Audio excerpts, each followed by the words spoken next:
Hi, I'm Wubs, and if you clicked on this video, it's probably for you. If it doesn't necessarily apply to you now and you're stopping by to see what's happening over here, firstly, hi, thanks for checking in. And second, what I'm referring to is the dreary cycle of playing video games you can't stand, and you know you can't stand it, but you just keep picking it up, maybe taking a break for a little here and there, and then when you feel better, you go back and immediately go back to feeling like shit. Now I can admit, as an outsider looking in, this probably sounds like a nothing issue. Just play a game you like.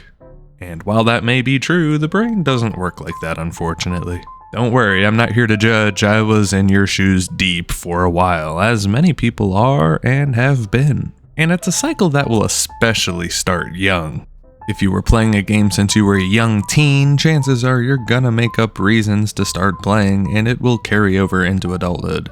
That being said, through years and years of self-reflection, I've compiled a list of 8 reasons that I played a game that I didn't really like for so long. And just in case you're struggling the way I am, I'm gonna give you methods to help you stop, because it will change how you feel, how you act, and subsequently, no bullshit, change your life. Now I want to preface with a quick oh by the way, I'm sure you can find way more reasons than what I'm gonna list here, but this list is the 8 reasons that I fell into this phenomenon, and hopefully my self-reflection can provide some value.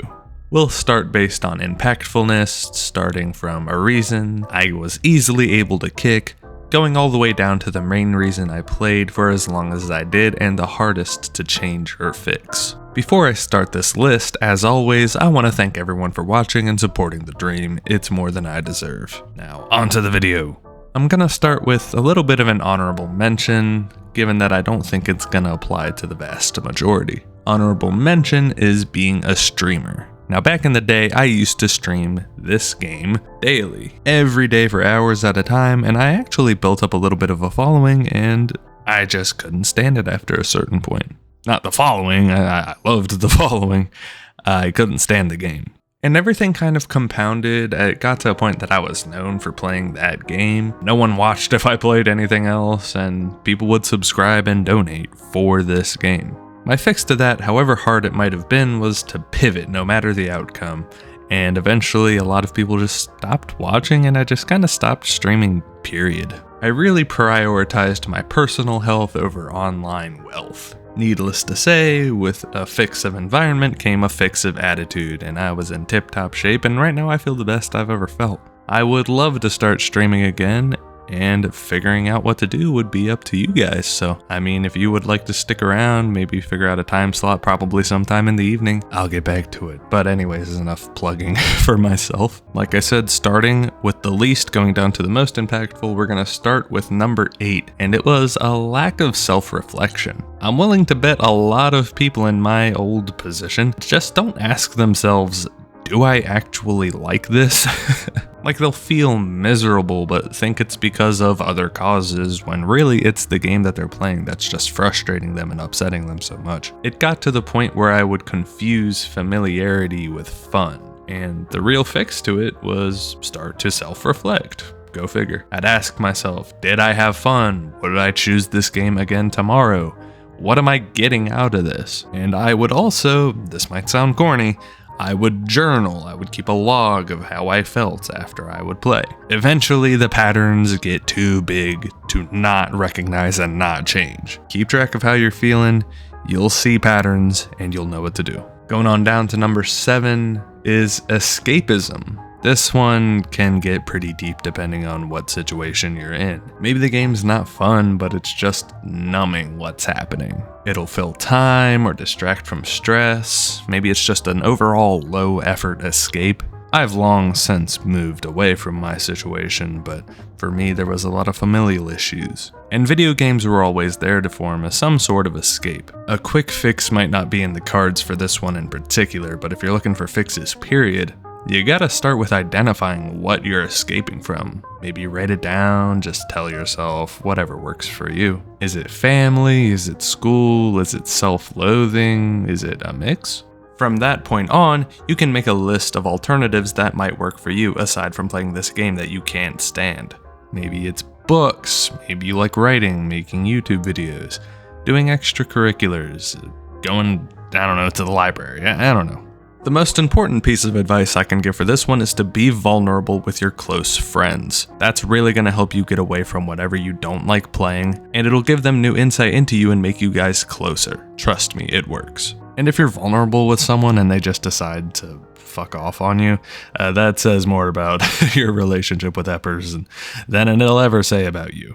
Number 6 is a lack of alternatives. Maybe this game has monopolized the market, buying out every single license and leaving no wiggle room for any company to do their own thing at all, ever. I don't know, you tell me. It's quite possible you just haven't found a game that you enjoy more yet, or you don't know what else to try. I always thought all other games are way more expensive, maybe more time consuming, or just too damn complex. I just don't have the time to put into other shit. As for a fix, ask around for recommendations, man. It's really simple. Just go around to the boys. Ask if there are games like it that you could try and maybe see what you like. And hell, maybe you'll just realize you don't like that genre of game at all. Go and try to experiment. There's a million free games on Steam and just on the internet in general. On this channel, I have a series dedicated to reviewing free indie games and seeing if they're worth it. And you'll hear me say this one a lot, but try other hobbies outside of games. Maybe you're just getting to be too big of a boy or girl. Number 5 is the community and the social identity. This one could also be tied back to the streamer one that I mentioned and the honorable mention, but this is more widespread, going down deep into the personal life. This game's community was my social circle. I kind of identified as a player of this game. And I was part of a big group of people that I honestly didn't want to let down, if that makes sense. If you find yourself in this situation, just stay in the community, but try other games together if you can. Step back from your clan or your team roles, give them a polite explanation, don't be weird, and try to form your own or find another community for a game that you really like. I promise you this is gonna do a really good job at making you just feel better, period. It's gonna be a hard change and a hard adjustment, but if you really have to cut people off, then like I said earlier, that says more about the relationship you shared with those people. Number 4 is chasing the peak fun I used to have. Maybe you did really enjoy this game at one point and it just gave you this high that you really, really want to go back to. Maybe you're hoping to recapture some old memories, and maybe you're confusing the nostalgia you're feeling to actual enjoyment. This kind of ties back into the self-reflection end of things, asking yourself, do I actually enjoy this, or am I chasing the past? Honestly, you just gotta accept that tastes change. They change in all walks of life. Maybe you like a food now that you didn't like before, or maybe you don't know and you need to try some more foods. I'm looking at you, guy that orders chicken tenders, fries, and Sprite everywhere they go. You could go to a Michelin star restaurant and you're ordering that. Yeah, we got eyes on you, buddy. And another thing that's gonna kind of reoccur as the video goes on, try another genre. Hell, in the case of my game, the developer literally told me to go play something else. So, I don't know. If you don't listen to me, listen to the developer of a game that's telling you to go play a different game. And that's all I gotta say. We're getting into the top 3 reasons why I got stuck playing this game for so long, so I'm probably gonna have a little more to say on these. Number 3 is just the sunk cost fallacy. I've put in an ungodly amount of hours, I've paid money for DLCs, I've invested so much time grinding levels for different characters, trying to get that progression. I have a whole wardrobe bigger than my own closet for these online characters. It really makes you feel obligated to continue, like you just wasted so much time and money. And the truth is, maybe you did, but that doesn't mean you have to waste any more. You gotta reevaluate what's important to you. You gotta look at what's happening around you. You gotta shift your focus to future fun, not past investment. Hell, maybe if it's possible, you can sell your account or something.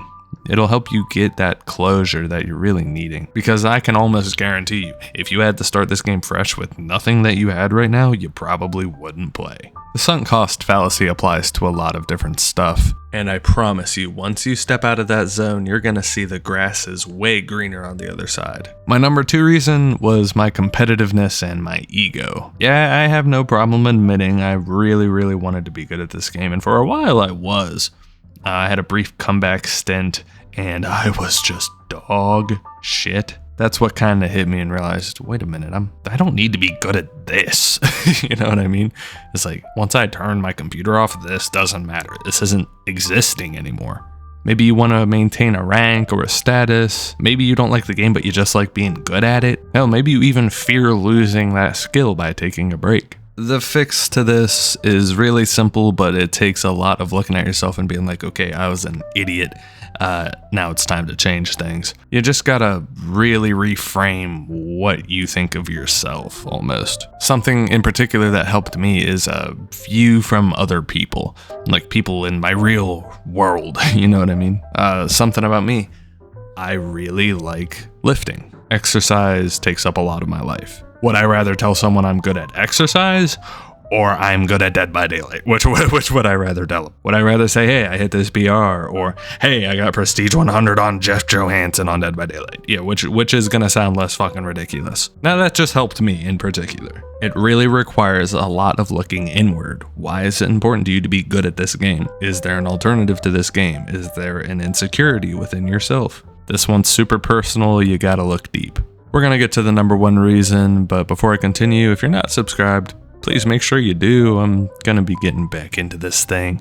And join the Discord if you haven't already. I'm always active over there. I would love to continue this discussion. Self-improvement is just something that really means a lot to me in particular. The number one reason I played a game I didn't like for as long as I did was social pressure. Now, I'm not saying my friends were pulling my fucking arm to get it. I mean, maybe they were at the start, but I mean, over time, after a certain point, you gotta realize, hey, this is just you doing this, right? But if your friends or family play the game and you don't wanna miss out on time with them, that's gonna be something that makes you come back over and over and over and over again. Hell, maybe you're in a position where you're kind of seeking validation from these people or this person.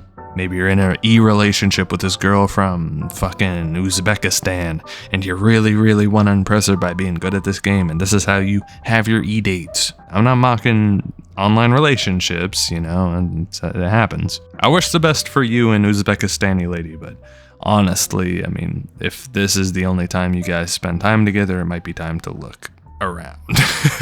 Yeah, wanting to stay connected to people, friend groups, family. Hell, maybe even feel alone if you don't. I struggled with insecurity for a long time, and I would get picked on at school, I'd get picked on at home, and that led me to being not the best person to be around. I'll just come out and say it. I have no quarrels about it anymore. It just is what it is, was what it was. I thought that if I could make people feel how I felt, that it would somehow give me something back in return. And it led to, obviously, not a lot of people wanting to fucking be around me, you know? It's a natural conclusion to that thought process. And the people online, maybe some kids from school that fucking put up with me, would want to play games with me. And that meant the world to me. Now, I'm not gonna excuse how annoying I was, but what I will say is, if you are the problem in the social circumstances that you're in, that needs to be solved first. No amount of playing a game that you don't like is gonna keep people around you. Eventually, it's gonna shine through, and you're gonna lose more friends, and you're gonna lose more social opportunities. You gotta figure it out, and you gotta figure it out soon. And if you're in a household that doesn't necessarily feed into healthy social constructs, that's going to make things a lot harder, but that's also still your burden to bear, unfortunately. Now, if it's just me and I'm the only person who's ever dealt with that, I would suggest just finding alternatives everyone might enjoy.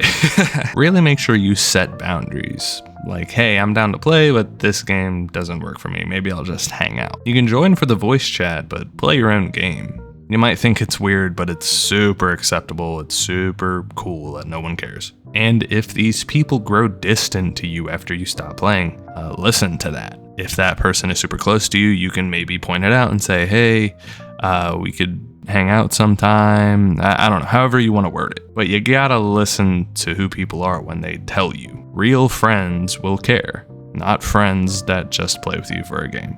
And that is the list of reasons that I got stuck. I guess to summarize, if someone is consistently playing a game they don't like, the most effective approach can be boiled down to 3 steps. First step, you gotta make one small change that'll break the cycle you're in. Once you better yourself physically, mentally, spiritually, or emotionally, everything else will fall into place around you. I'm not even saying that you have to better all four at once. If you just focus on one, everything else will eventually come, trust me. Number 2, experiment with new games and hobbies. You don't want to stay in stasis. You always want to be evolving and growing and adding new things to your toolkit. Don't be the boring main character, bro. Be a fucking interesting one. And number 3, remind yourself that you deserve to enjoy what you're doing and you deserve happiness because it's true. Oftentimes, enjoyment returns naturally when pressure, habits, and expectations are adjusted. Video games at the end of the day are meant to be fun, and you don't want to feel like you're forcing yourself or that you're being forced to do it. Remember, video games don't like you. But I do like you, and I hope this video was valuable to you. Thanks for watching, and I'll see you next time. Take care.